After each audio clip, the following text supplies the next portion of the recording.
Ni Kambal is known for serving classic and local Marikina dishes like Waknatoy. This is a sweet version of Menudo. They put pickles in it, there's chorizo in it, and a sweet tomato stew. Waknatoy, cheers! So good. Sira ang diet ko. Welcome to FoodieMommaPH. So today we're gonna focus on Karinderia food, which is like a local mama shop or nasi padang shop. It's a small mom and pop shops that I'm gonna show you. Unheard for some, but these are the classic local dishes that I want to show you and share with you in this video. Let's go eat some Karinderia food here in Marikina.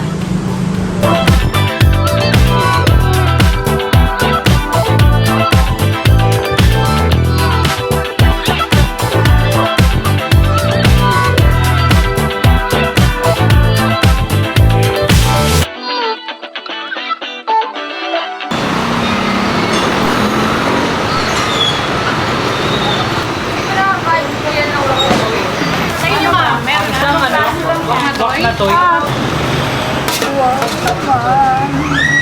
Isa nga po, Paksiw din. Tsaka yung may chili din po. Palagay na nga din ako nitong gulay.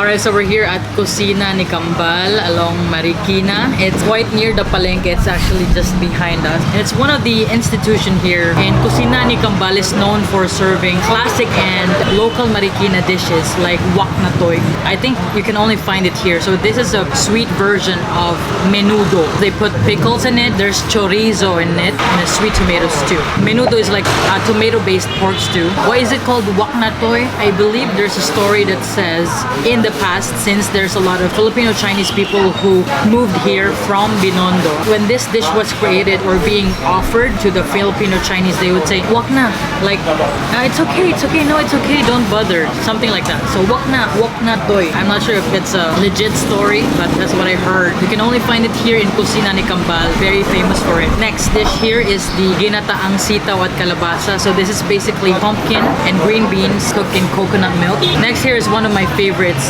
Paksiw na isda. The isda or fish used is Bangus, which is milkfish. To cook something in Paksiw style, it should be cooked in vinegar. Vinegar with green chilies, bitter gourd or ampalaya, eggplant, some ginger slices in here as well. Let's dig in. Look at how soft this pumpkin is. It's been cooked in coconut milk with this green bean. Put it on top of my rice.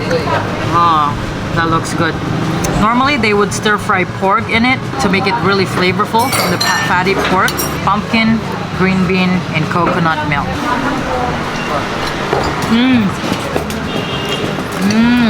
So creamy. The green beans equally soft. I love how it just disintegrates in your mouth. Together with the sweetness of the coconut milk. I love the natural sweetness of the pumpkin as well. This is one of the classic favorites of Filipinos. For some of the Paksiw sauce, oh, I smell the vinegar. Green chilies, eggplant, bitter gourd. Look at that piece, fatty peas right there. Get everything in one bite. My green chili fell down. Oh yeah, all together, it's a beautiful harmony of flavors. You have that sourness from the vinegar, sweetness from the eggplant. I don't know what's in a paksiw or how the vinegar does it, but it highlights the natural sweetness of the eggplant as well, the bitterness of the bitter gourd, and the fattiness of the fish. Fish is so moist and meaty, it just goes so well. It's pure comfort food.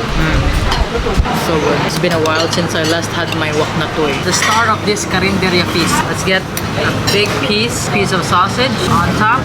And I just found the unique ingredient in a Waknatoy, which is the pickle. And of course, more of that delicious sweet tomato stew. Waknatoy, cheers!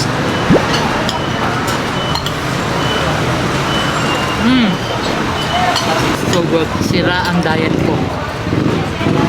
After that bite of Waknatoy, bite of the chili. This is the real deal. Highly recommended, guys. If you come to Marikina, please come for this. You'll never find this anywhere else. So masarap. I need some private moments with my food. I'll see you in a bit. Anywhere you go in Karinderyas, in Manila, you gotta wash it down with your favorite drink of choice. Mine is Dew. Cheers.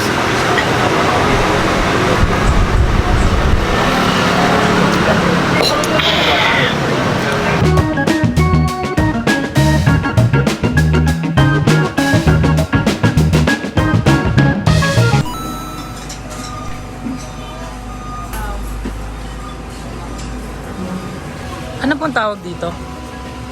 Atay balon-balunan. Isa nga po. Isang buso kanin po sa amin, kalahati. Salamat. Tapos kalahating langka. Tapos kalahating laing. Laing ba yan? Salamat. Sabaw.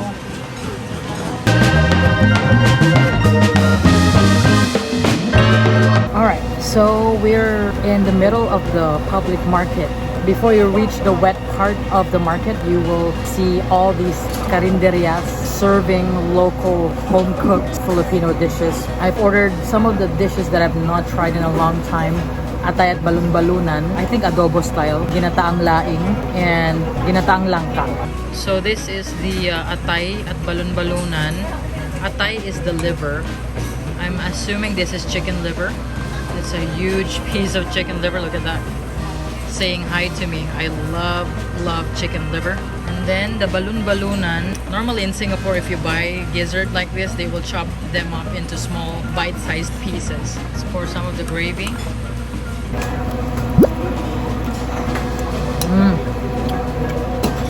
Oh yeah. I love how creamy the chicken liver is. So good. Then you get that crunch from the gizzard. And then here is the heart. Let me show you the heart. That's the chicken heart. Cheers. So good. When you come to a Karinderya, you can just be yourself. Pick whatever reminds me of your childhood, brings back all those happy memories. It reminds me of my lola's cooking. Anything adobo. Adobo is the process of cooking. So normally it's cooked with vinegar. In other versions, they cook it with sugar. They make it sweet. Other versions, they cook it with coconut milk, which makes it creamy and sometimes spicy. But this version, it's heavy on the soy sauce. So you taste the saltiness of the soy sauce over the acidity of the vinegar. It's very peppery as well. Next, let's try the Ginataang Langka. So langka is jackfruit in English. In Indonesian and Malay language, they call it nangka. And ginataan means it's cooked in coconut milk. So this one comes with green chilies. I think this is the perfect representation of a vegetarian, vegan Filipino dish.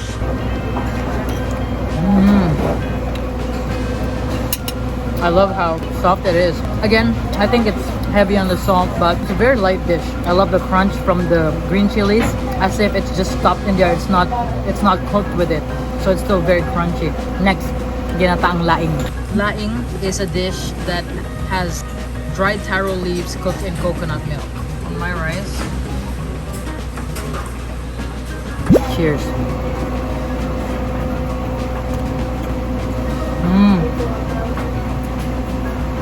Oh, it's a little bit on the salty side as well, but less saltier than the langka. It's a good dish. I think I prefer everything less salty, but in this feast, I would prefer this atay at balon-balunan. This is the top for me. I just love the irony taste of the chicken liver. Goes well with rice.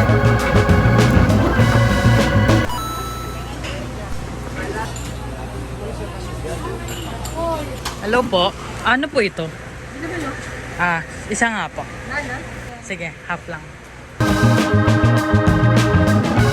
Alright, so we've come here at Norma and Maya's Bilo-Bilo. So I think they're famous for their Bilo-Bilo. I'm immediately enticed by this purple looking Bilo-Bilo. Normally, what I grew up eating is the white one, which we normally eat during November. But here, I think it's a staple for merienda or afternoon snack. Purple Bilo-Bilo because of the use of ube, which is the purple yam. The ingredients here, they have banana, the Bilo-Bilo, which I believe it's like a rice flour that has been molded into a circle. Closest to texture of mochi, sago, or the pearls. Then there's gabi. I think it's taro. Let me try the banana.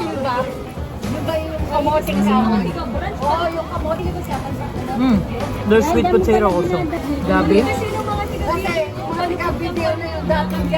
Sago. And of course, my favorite ingredient here, the best part, it's the bilo-bilo itself. Cheers. So good. Busog ah. Sarap ng digay ni Kuya. This is perfect on a rainy day. Warming, hearty, and it's healthier. It's less sweet as well. Brings me back to my childhood. So good.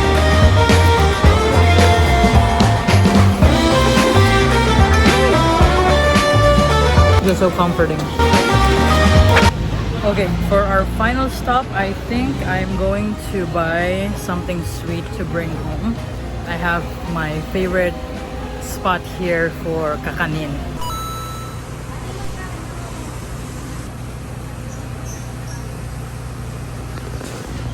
Hello po. This is the white bibingka. Then this is the bibingkang pinipi. Let me get this to bring home. Magkano po? 120. Alright. Salamat po. Oh my goodness, what a feast. Kusina Ni Kambal, still my all-time favorite. The Waknatoy, you guys, you should try it. Experiencing the Karinderia right in the heart of the Marikina public market.